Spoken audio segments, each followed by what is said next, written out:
Welcome to episode 607 of the Barcelona podcast, brought to you by the Blue Wire Podcast Network. It's the first game for the Liga. I'm in a hotel room, so it's 3 points either way. Hansi Flick, just like all the managers dating back to Frank Rijkaard, with the exception of Pep Guardiola, has started their Barcelona tenure with 3 points. And while Pep Guardiola kind of went the opposite way after that loss to La Masia and then wound up winning a ton of trophies, and some of the other managers started with a win, and it didn't all work out great for them. Hansi Flick, hopefully, is going to be in that latter category, and the wins continue on. So 3 points is a really good start to the season. And for those who are with me on the watch along on Tifo, I appreciate them for joining me for that.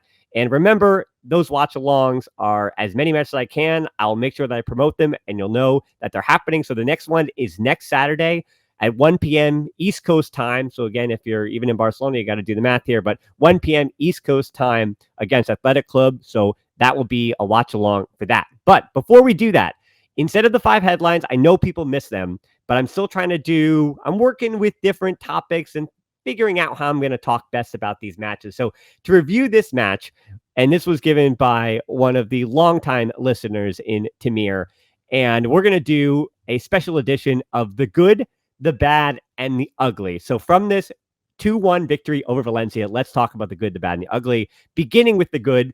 And I think we need to talk about a player who is the only player from the starting 11 who is making his Barcelona first team debut, and that is 17-year-old Marc Bernal. Marc Bernal, I don't have the stats with me because the game just ended moments ago, but Bernal, you know it when you see it, you know when a kid is special, and you know what the eye test tells you, that he was good. I can remember in that game one pass that I said, that it wasn't to it, but it didn't lead to anything. Bernal was really important, especially on that double pivot. If the wingers are going to, and by wingers, I mean the fullbacks, not even just the wingers in that 4-2-3-1, but if the wingers are going to have to be your fullbacks pushing forward, because in that 4-2-3-1, that front 3 wall is going to tuck in to combine in the center of the field, because that I thought worked actually as a good effect today. We'll get into the system and all that later. But if your 3 behind Lewandowski are all kind of congregating in that central area, that means your fullbacks, they're not expected, unlike Xavi's system, to go 1v1 and beat players off the dribble, but they are expected to add width, and where they're positionally set up is important to the structure, which does mean in transition, your double pivot, who are consistently deeper, are going to have to win some 50-50 balls. And I thought in the first half, Bernal, he had a big tackle, forced his offensive player to the wing, won the tackle. Castro did the same thing moments before that. And Castro had a kind of an up and down game in his 5th Barcelona appearance ever, but he did go the full 90. And I thought Castro, when the team was good for the first 20 minutes of the match, were pressing well and everything was kind of working within the system, I thought Castro was good. And then in that stretch there, throughout the rest of the first half, including the Valencia goal, I thought that Castro struggled a little bit. But then in the second half, Barcelona's press looked better. They came out renewed and continued that press for the game. Then Castro looked good again. So to me, it was a sandwich of a performance from Castro where I say it was good and not even bad, just good, kind of average, and then good again. I was happy with Castro, really excited about Bernal, and I think that's the difference too. Castro was good, and I think he's going to be a part of the first team this season, but Bernal just, you do excited. You see that kind of player, and you see how fast he plays the ball, how quick his decision-making is. And I mean, the idea of a pivot, the idea of Barcelona having a pivot, it's not about replacing Busquets. Everybody calm down. But the idea that a pivot could come from the academy and excel and do so well and be 17, it just, I don't know what to do with all those happy feelings I have. Speaking of, all the naysayers for Lewandowski, I mean, you can still talk. People are going to be complaining about him all the time and complaining about Lewandowski throughout the remainder of his Barca tenure. He and Ter Stegen and De Jong are going to be the one criticized the most this year. I'm going to just predict that early on. But Lewandowski is a professional, coming out of halftime, taking care of business, had the brace today. Really good penalty from him. And the goal as well was important. So Lewandowski, when the team, as I'm going to get to the bad and the ugly, are not necessarily consistent and kind of getting rid of that preseason malaise and the international stuff and all that, Lewandowski put in a professional performance by scoring the 2 goals. Doesn't matter how they happen. Well, the one, of course, was a good goal, the first one. Then the penalty, got the job done. So Lewandowski is definitely in the good, because other parts this season, he'll be in the bad or the ugly, sure, but he's in the good for now. And the subs, the choices by Flick was also really good. Gerard Martin had to come in for Balde, which his injury, of course, is not going to be in the good. And then Christensen, Pedri, Eric Garcia, and Pau Victor. The choice to put Eric Garcia when any tape that Hansi Flick might have watched of Eric Garcia last season was him playing as an outside back, but kind of been a build up in a back three for Girona, or playing as a center back. So the fact that he said, Eric Garcia, I just met you like maybe 96 hours ago, and now you're going to play defensive midfield for me. That's a good sign. Shows he trusts him. And Eric Garcia was just fine in that position. And then Pau Victor getting the late cameo, which just shows that the coach still finds that he is part of the team. So I thought the subs did not in any way have the game drop. If anything, the substitutes added to the press, added to the energy, and kind of gave that team renewed life in the second half. And that's what you want to see from your subs, to say, hey, this is what our job is. We're up 2-1. Let's take care of business, be professional, and finish it off. So subs get a huge thumb up for me. Pau Barcy, this will be another part how this happens and what leads to this, but Pau Barcy's save off the line, definitely a huge thumb up for me. Again, just like Eric Garcia, he just showed up. Hansi Flick hadn't seen him in a little while, but obviously he watched plenty of them, and I'm not surprised that he started. So to get that off the line, and Barcy also jumped that offside trap quite a few times. And Hugo Duro would have had a goal if not for Barcy jumping that offside trap. I think my big good thing that I'll say from this game is that even though things didn't look the best at times, continuity, whatever, Rafinha kind of was the epitome of this, playing in multiple positions. Was it great with him as a 10? I don't know.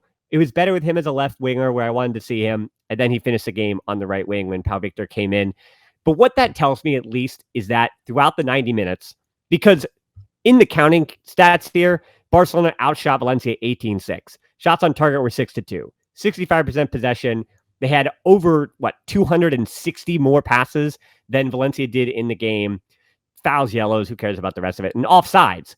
Valencia were offside 7 times to Barcelona's 1, and they got just 1 goal of that, and Barcelona had more corners. So when it comes to the counting stats, Barcelona won all those categories, which they don't tell you that they controlled the match, but Barcelona did control this match on the road to start the season with players not really doing full preseason with each other. So the system seemed to work, and that big picture thing is even when you're not playing your best, if your system is still what you can trust and hold on to, you're going to win games over the course of a season when you don't have your best. So that's a big, big, big good thing for me. And then finally, the continued pressing throughout the game. The subs kind of boosted that, and that all works together. The system was working.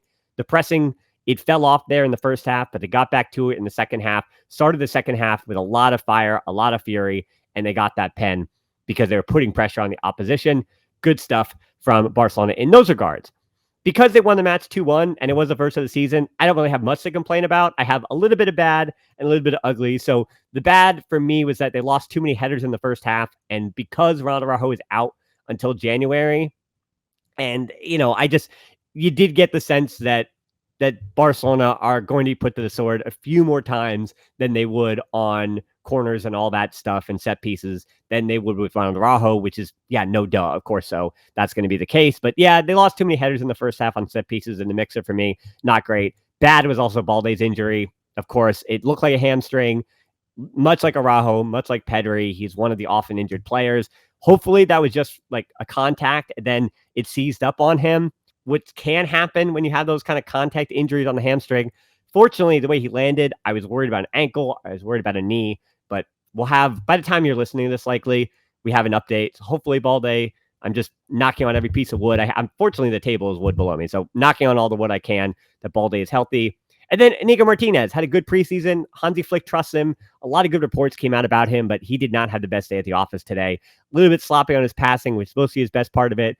He didn't really get beat for the offside trap, but there was also a lot of nervy moments with Rafa Mir and Hugo Duro, who were switching well up top in that 4-4-2 that Inigo Martinez, if worse things happen by his hand or by his defending or lack thereof, then I wouldn't have been that surprised. And then finally, the ugly here. We're going to keep this nice and short today because remember, those watch-alongs, it's the whole match, and then I'm going to be trying to review these. So it's a lot of talking all on the same day. But if you wanted more of this, again, join me for the watch-along. But the ugly here, because it was a 2-1 victory, not too many ugly things. Ter Stegen, his moment that led to the Pau Barcy off the line. He did make up for it, though, with the glove save in the first half. I thought he wasn't definitely bad. Lamine Yamal, this is kind of both good and ugly because it was an ugly game, and I'm using air quotes this for those who might be watching. It was an ugly game by Lamine Yamal standards, but then look at the cross he delivered on that goal. because as I read it with Lamine Yamal, he starts games and he's a really important player and arguably a star in world football. I mean, he already did win the Euros. He's a young player at the Euros for a reason. I mean, he's definitely going to win the Young Player Award. With Lamine Yamal, his ceiling is obviously astronomical, but his floor consistently, even his worst games, gives you something that you can use, including an assist for wound up being the equalizing goal. And then, of course, the penalty is scored. So it was an ugly game from Lamine Yamal, and yet the good is that he still gives you something. So if I'm kind of splitting hairs on Lamine Yamal there. And then I thought the real ugly part of this game truly was the lack of continuity of the players returning from international duty and vacations. Throwing Ferran Torres right in the starting lineup honestly was a surprise for me with Pau Victor and the way he performed in the preseason. And then even seeing Pau Gabarzi, who just got back from the Olympics, and seeing Eric Garcia, who just got back from the Olympics, and Lamine Yamal, the team just looked a bit out of sorts today, especially the attackers. And it was pretty good at the back line, but there was a lack of continuity with that starting 11 today. And then the team, they look more comfortable together in the second half, as if they used the cooling breaks and halftime to problem solve. And now I send you right back to end this with the good. And that is good that Barcelona seemed to problem solve together. And even though it wasn't their best, they figured some things out. They solved I would say they solved their issues from the first half, rectified it for the second half, and then professionally took care of business up 2-1 for that whole second half. So to me, it's a pretty good day because it was a professional win and they took care of business and things felt stable. The system didn't feel like it went totally out of whack. They controlled the match. They won all the counting stats. So it's pretty simple for this review. Usually it might be a little bit longer if there were a few more moments to talk about, but it was kind of an ugly game too. Too many 24 total fouls. That's a pretty high number. So I think we can put this one behind us for sure.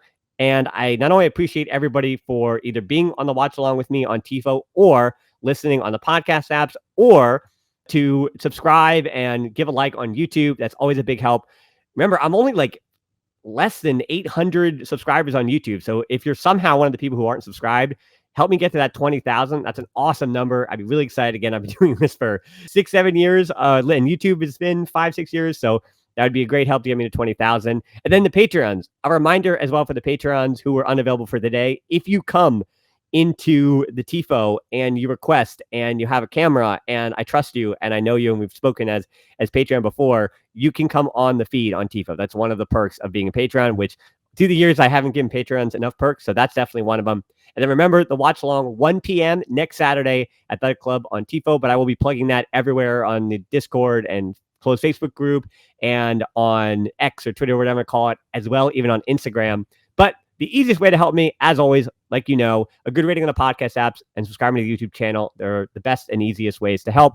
Most importantly, though, thanks so much for listening to the Barcelona podcast. Until next time, we'll talk to you soon. And Forza Barca, especially with the first win and 3 points of the season. So 3 points, that is, I think, enough for a Forza Barca and a Visca El Barca. So, all right, everybody, Forza Barca.